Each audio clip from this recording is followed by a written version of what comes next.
Hello, everyone. Welcome back to Silver Tears Tarot and welcome to our no contact reading. We are jumping in to see how things have shifted since the last no contact reading and just give you kind of an idea of how things are going over there, especially in this energy that's been a little extra heavy lately. So we'll go ahead and jump in. It'll be a general reading for this collective. So if it really resonates for you, you might want to check out some of the other ones from this series, but also maybe even check out some of the other series. If you decide to subscribe, don't forget to hit notify so that the videos can still find their way to you.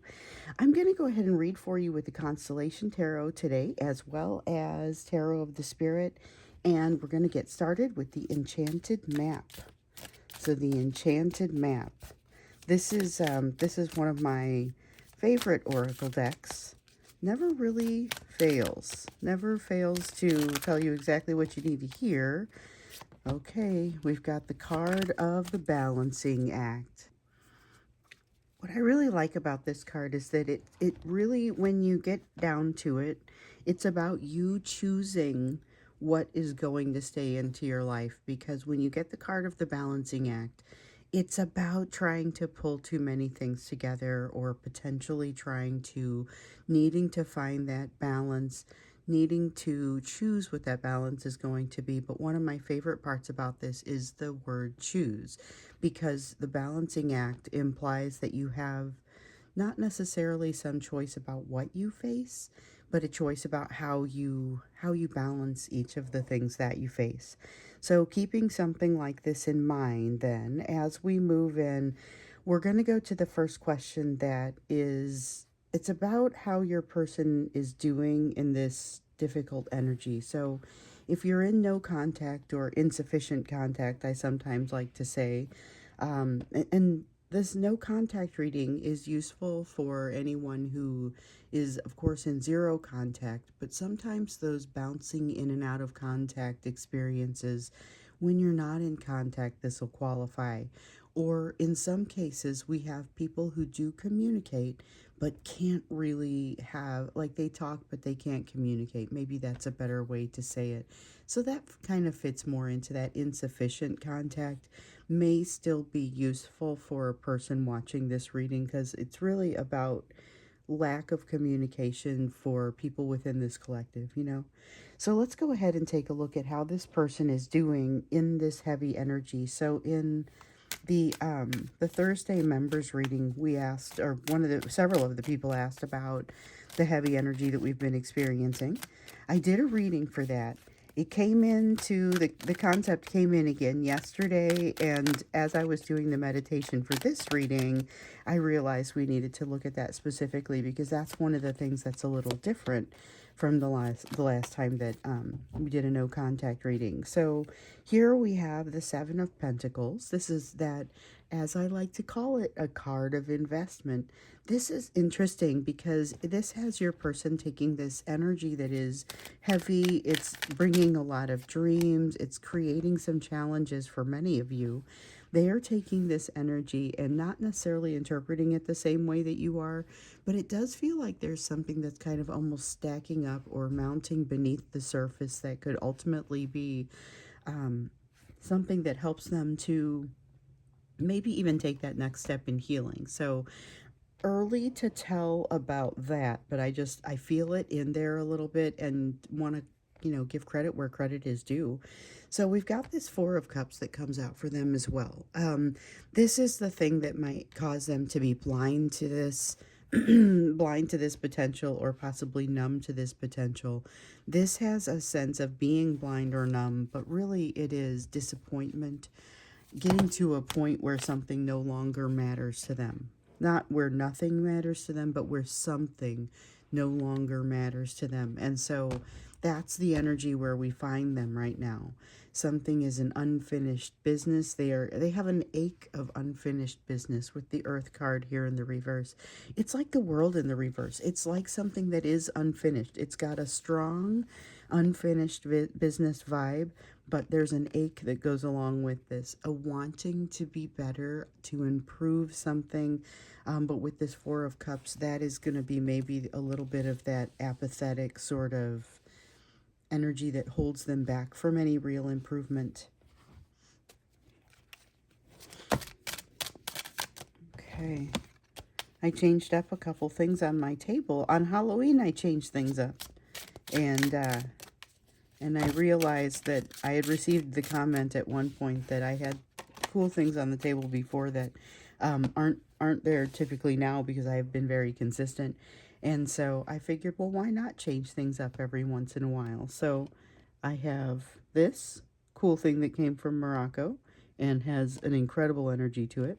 Um, and then this is a bunch of charms, out of which I pulled the turtle, partially because it felt like it was the right kind of energy for no contact reading, for this no contact reading in particular.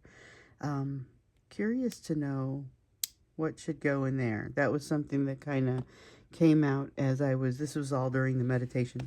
So the first thing that comes out here as we kind of look at a little bit more deeply into how they're doing with this is this Five of Wind. Okay, so this tells me that despite the fact that there is some potential here, they are still being their own worst enemy. This is that sort of they make a good run at something and then somehow ruin it toward the end. Maybe setting themselves up for something very carefully, and then when the time comes, they lose patience and kind of all their preparations go out the window. That's the distinct impression I get there. You have the Karma card coming in for them in the upright, and then the Sister of Water in the reverse. Sister of Water in the reverse feels a little bit more like something that was built up and then that broke. So it feels like when they have made attempts, so this is a person that, as we know, has made attempts to communicate with you in the past. And in some cases, they're getting as far as writing it, but not getting as far as hitting send. And this is the part where it breaks and they are unable to hit send.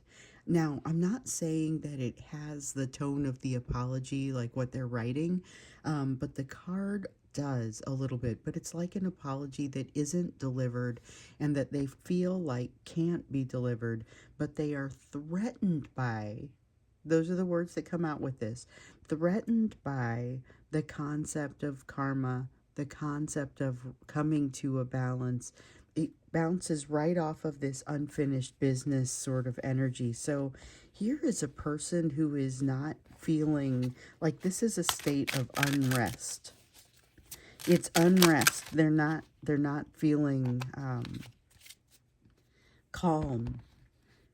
And it doesn't necessarily, I'm wondering what's causing this, because some of it comes from inside, but not all of it. Some of it's coming from their environment. There's a Mother of Fire here, and it's got a surly kind of energy to it. So as far as, they're no shrinking violet. They're not sitting there just kind of taking it. If there's something to be taking. And I feel like there is. They are in an environment that may not be outright hostile, but does require some reaction. So it's a little bit like waking up with a negative attitude with I have too much to do, I'm surly, I don't understand the direction I'm going, nothing seems to work, I know I've got to do something to make things better, but everything is falling apart. There's a little bit of that sort of element to it, but it's a little bit better than, the tone that brings is fairly, I can't do anything about this, and that's not necessarily the way that it is, and that's where this Mother of Fire comes in with this intent. It's got a strong intent to move in a direction, but then comes in and says, so now what? Here's the thing though, this is a definite a situation of having to move, having to do something, but not feeling like the time is right. So it's a missed opportunity and a time to go, time to leap, time to take a leap that feels like it's going to be less than. Reminds me a little bit of like a Five of Cups kind of feel to it. Has a five of, in this card, in this deck, it would be a Five of Water, but It has a little bit of that sense to it, but maybe a five of water in the reverse. So it feels like they're getting to do something, but it's not what they originally wanted to do, and it doesn't feel like it's as good. There is something here where that, and there's a lot of a frustration about this. Interesting. That's a fairly dynamic energy that's been happening with them in a time that could be described as dynamic for sure, but that is not giving them energy, and yet somehow they're finding it. So this is an energy to watch. I mean, even if you weren't, okay, so I know some of you are wanting to be in closer contact with this person. Some of you recognize that it may be better that you're not.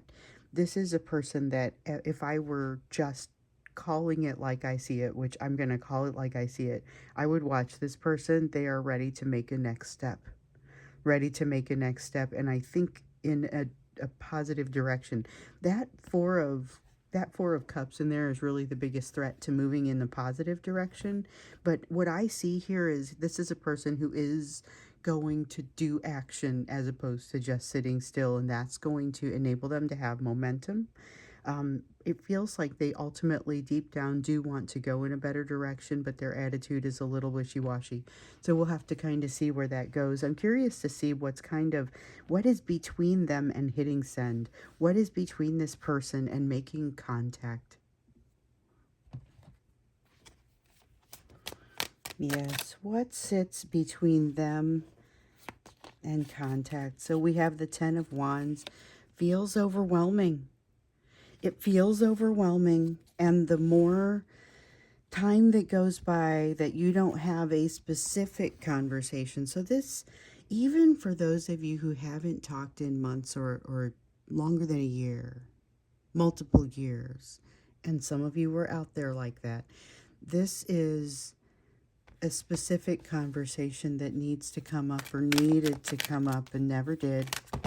And the longer that sits, the worse it is. And it creates a sense of overwhelm. It's just too overwhelming to jump into this. But they can't get away. The Corona Borealis is the equivalent of the Lover's card.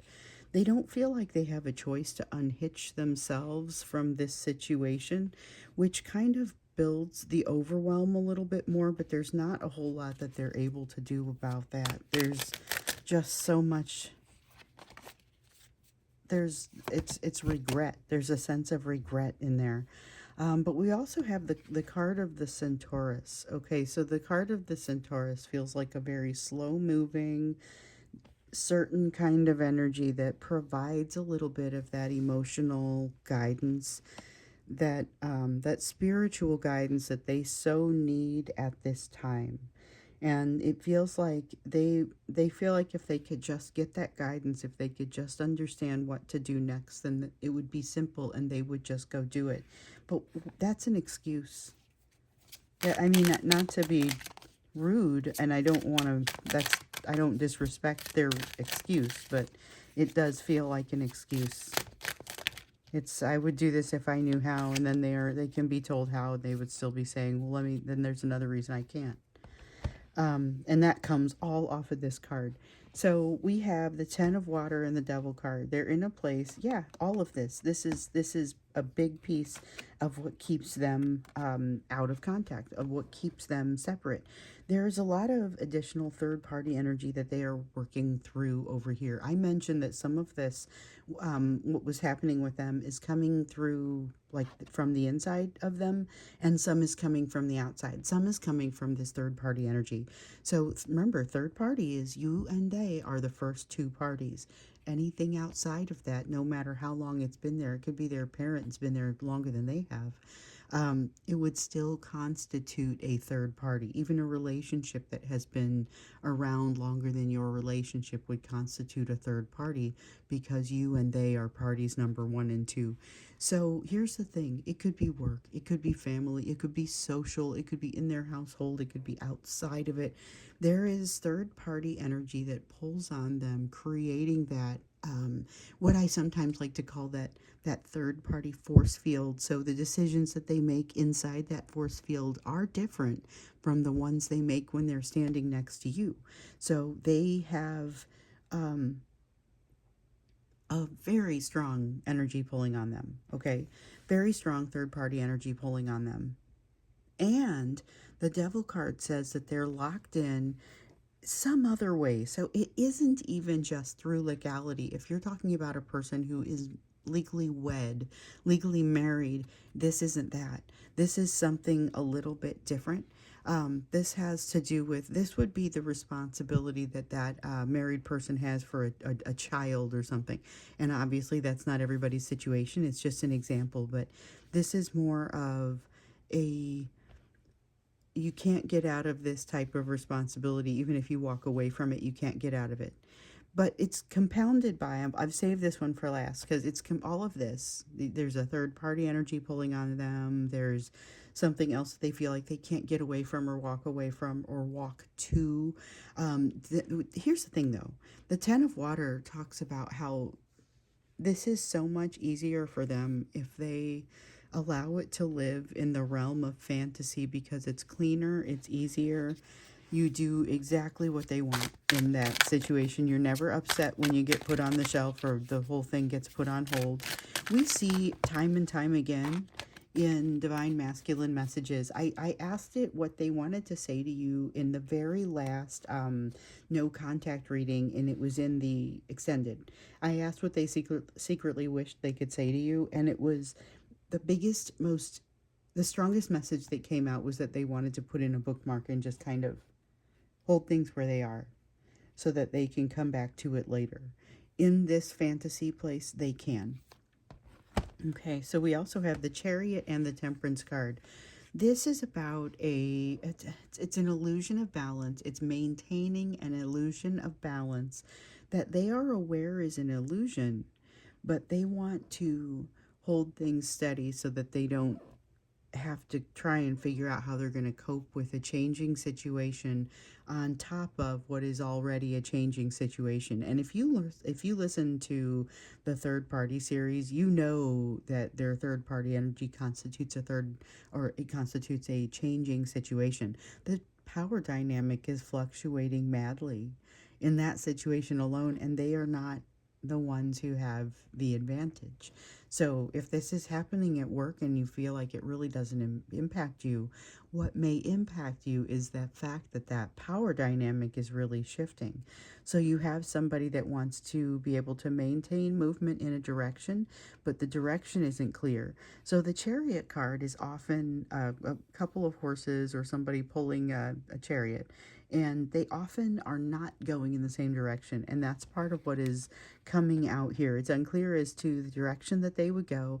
The Temperance card is really that illusion. It's the sense of an illusion. Nothing about, like, everything on this card feels like illusion to me. Feels like the sense of illusion. And this One of Earth is just flat. Here we go again. This One of Earth is talking about not starting something new, not being willing to start something new because they are wanting to be able to carry what they already have is kind of what I'm getting. So it feels like it's a heavy load with this third party. It feels like it is something that they haven't figured out. And if, like I said, if you listen to that third party reading, you'll see it. You'll understand what they're feeling about that. But it's got this sense of they can't stop hanging on to it. They are being pulled both directions.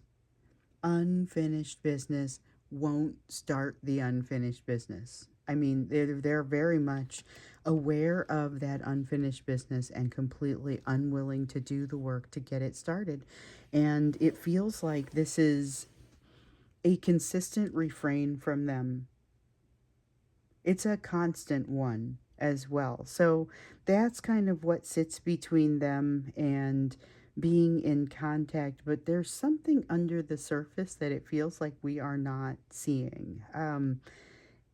And it's interesting. Like there's this really with the Lovers card or the Aurora Borealis card and the Universe card and this One of Earth here in the reverse. All of those are kind of really screaming, this won't let go, this won't let go, it won't stop. And I know from listening to you guys that is also true. So I'm curious to understand the nature of that. Why won't it stop? Why won't it let you go?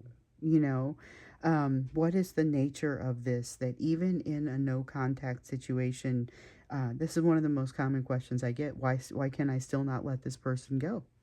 But I feel like it's based on something that's hidden. So I think we're going to start here with the what is hidden from you. Get that out in the open right away. And then we look a little bit more deeply when we get into the extended about the nature of the relationship. Why won't it let you go? And then maybe give you some advice. Maybe not about actually getting it to let you go, depending on what comes out, but at least how do you handle it from here? So that's what we'll do when we go into the extended, and I'm going to do it like I always do these days, and I'm going to just launch straight into it. I'm just going to start shuffling, and I'll cut video at some point, and then when the extended comes in, I'll bring it back up. So you don't have to watch all the shuffling, but otherwise it's just one contiguous reading. I love doing them that way. So let's go ahead and take a look at what that is, what's hidden. And it's going to be, what's hidden from you, what's hidden from them. Maybe in some cases it'll be a little hidden from both of you.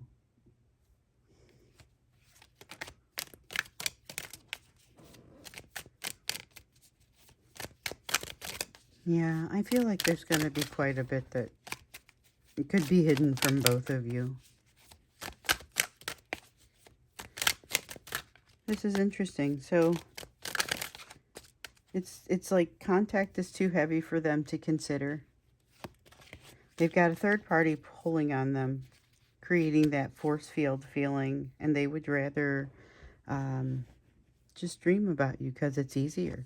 Here's that Four of Pentacles in the reverse that has been kind of, I don't know if it's chasing you or okay, so the Four of Pentacles in the reverse feels very much like letting go of something, okay? What's hidden from both of you is the ability to let go of this situation. We're going to look into that as soon as we get into the extended, like, why is that? Why can't you let go?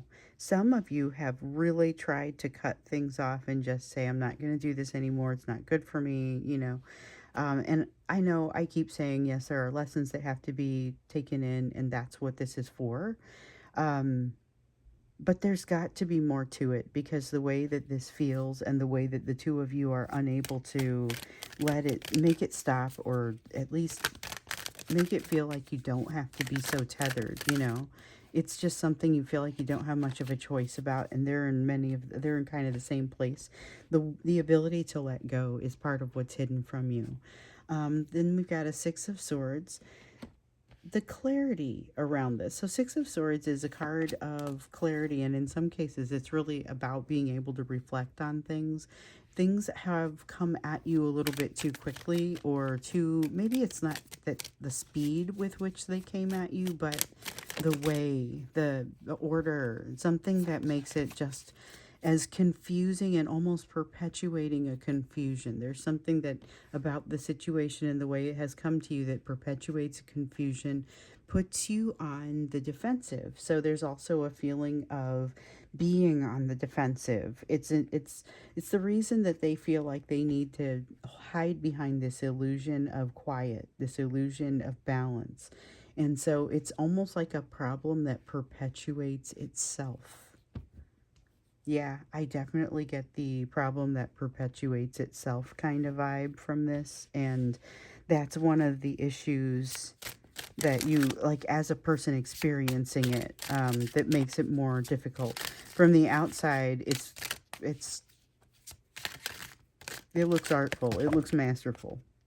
Not like somebody intentionally made it impossible for you to get on top of it, but it looks like this is it's going to be, it really does require you to resolve the lessons that you're here to resolve in order to kind of work through this. But I guess what's hidden is not just the true nature of some of the lessons, but even the ability to work through them. The clarity that you need to work through them is eluding you at this point and creating a situation that puts you on the defensive. That's one of the things that shows up. So the Father of Water, okay. One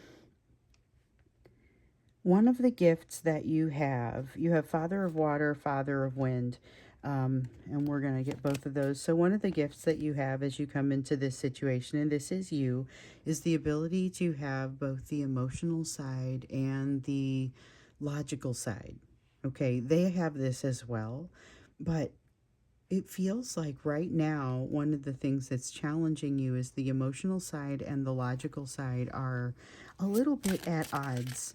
They're not necessarily seeing eye to eye, and it's not an impasse that can be easily solved. The death card, here's why. It's because there's a desire to keep with some sort of, this is part of what's holding you back from being able to let go as well. Possibly both of you, but definitely you. This is about not being able to let go of something, that a concept, not necessarily a person or a thing, letting go of a concept that would help you to move forward. It may be difficult to identify this concept because it might not be one that shows up as you're thinking things through. It may not be the most obvious. It may be something that is a little less obvious.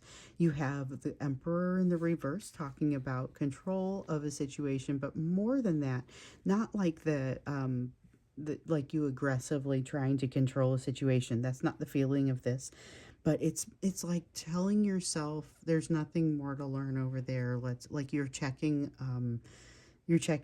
for something and you've decided it's not over there and it's time to go. It could still be over there. Like, it could still be where you're saying that it isn't. I don't know. That might be confusing. What I'm trying to say is that there's a sense of, make sure that you're uncovering everything, that you're turning over all the stones. You may be, through a sense of trying to kind of control your path, make sure that you stay on a path, miss some things off to the side. That's interesting because it's got that feel to it. There's a Hermit card in the reverse here. Some of you have been in a quiet place and are going to need to come out of that quiet place. I'm curious to know what that means, coming out of this quiet place, because it started showing up in the Thursday members reading. And it was about being in a hermit space, coming out, saying your piece, going back into the hermit space. But who do you say your piece to? Because it didn't even necessarily seem like it was to your person. Three of Wind here in the reverse, and with it comes a strong sense of been there, done that. A sense of knowing what it is that, like, you've learned something and you're immediately able to use it. You're immediately able to use it, but you don't know why it's showing up here. You don't know that you're able to use it until pretty much it's like you've got wings that you don't know work until you jump off of something, and then all of a sudden you're flying. So I don't know that I recommend that exactly, but that is also the only way that whatever this is shows up is in flight. Okay, and then you've got the Four of Fire here. This feels like learning to truly tread water in this feeling of uncertainty that we have, that has shown up for us across the time of Scorpio. So uncertainty, truth, this is diving into a more challenging aspect of yourself during this time. And this is basically saying there are some pieces in this relationship that challenge you. But this is where you start getting good at the uncertainty portion of it. This is what it's going to take to be able to truly let go. As we know, this is the season of letting go. So if you're new here, these cards have been up here for a few readings because we've been watching the monthly themes as they've moved through. We had the theme from Virgo of new beginnings. We had the initiation of the crossing of the bridge during Libra. And now we have truth and uncertainty as we've moved into Scorpio. So this is all currently part of the season of letting go, of being able to move on. I think I'm going to go ahead and go to the extended. So, like I said, I'm just going to pick the cards up and I'm going to start to shuffle, and not even going to take a break in between here, but I will go ahead and cut the video here in a moment, and when I come back I will be doing the extended. So if you would like to go to that extended, the link is down below, just down there below. It's going to be the first of several links. So I have a bunch of links that'll tell you how you can interact with Silver Tears. at all the different levels, how you become a YouTube member. You can see what all that means, all of the different things that you would need to know. And if it's too confusing, my email is down there too. But the very first link is going to be the link to this extended. So if you want to go through, that is where you will go, and I will see you there. So there we are going to look at a little bit more about the nature of this relationship, why it won't stop, why it seems like it just won't let you go, and then maybe get some advice for you as you start getting into that place, wanting to understand how to move forward, because there's a lot of what's hidden. I'm glad we did that question first, because there's a lot of pieces, parts that were kind of coming up there that all feel like they are related to why you're not able to make it stop, why you're not able to just move on forward out of this. So I'm going to stop and thank you guys. I will see you as soon as I'm done shuffling, and I'll hit go on the extended.